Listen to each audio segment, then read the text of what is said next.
Hey students, we're going to go over percent composition in this video. So percent composition is just telling us basically the breakdown of the elements in our compound. We used the percent composition actually before when we were calculating empirical formulas. So now I'm going to show you guys how to actually calculate what those percent compositions are.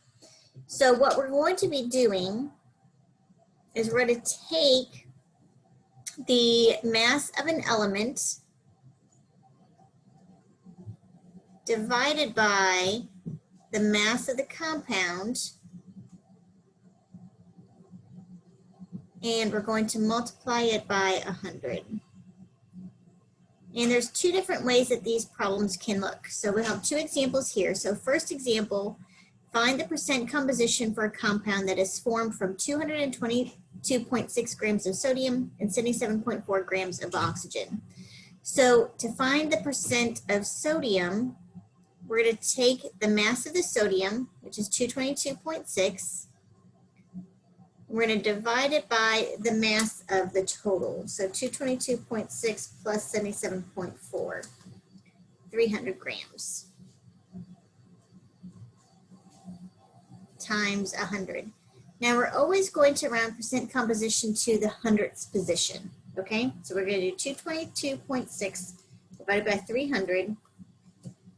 And that is going to give us times 100, 74.20% sodium. We would do the same thing for the oxygen. Percent oxygen is equal to 77.4 grams of oxygen divided by 300 times 100. Now for this one, we could just subtract the 74.2 from 100, since there's just two things in here, but for some reason, I'm just not going to do that today. 25.80% oxygen, okay? So if I give you the masses of each element, that's what you would do. Take the mass of the one element, divide it by the total mass.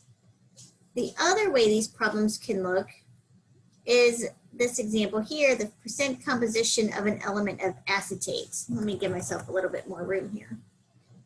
Okay, the percent composition of calcium acetate. Now, part of the problem is that we don't have any masses. So you're going to be using the masses of each thing. So the percent of calcium, you would take the molar mass of calcium, which is 40.08, and we're going to divide it by, whoa, what is happening? 40.08. And we're going to divide it by the mass of calcium acetate. So 40.08 plus 12.01 times 4 for the carbon, plus 1.01 times 6 for the hydrogen, plus 16 times 4 for the oxygen.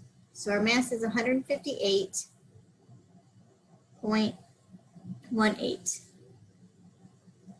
Multiply by 100.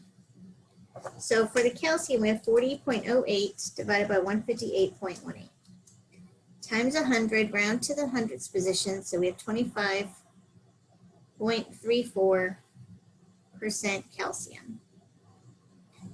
For the carbon, we're going to take the mass of our carbon. So we've got 4 carbons. So that's 48.04.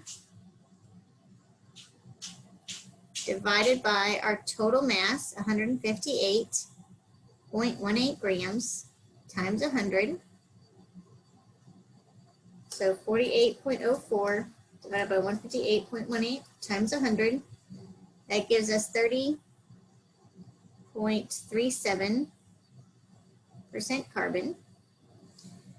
For our hydrogen, same thing, we have 6 hydrogen, so we have 6.06 grams of hydrogen divided by 158.18 grams times 100. So 6.06 divided by 158.18. Round to the hundredths, we have 3.83% hydrogen. That's a decimal point right there. And then we have oxygen. So we have 4 oxygens at 64 grams divided by 158.18 times 100.